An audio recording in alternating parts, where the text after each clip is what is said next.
Hello guys! Nagisa ako ng pork, sibuyas, bawang, luya. Para po ako ay maggata ng papaya.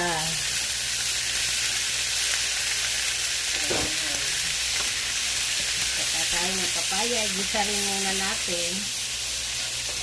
Kasi pag hindi natin iginisa yung papaya, tapos ilagay kagad natin ang coconut.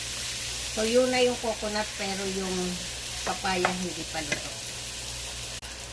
Tignan natin ang isang latang gata.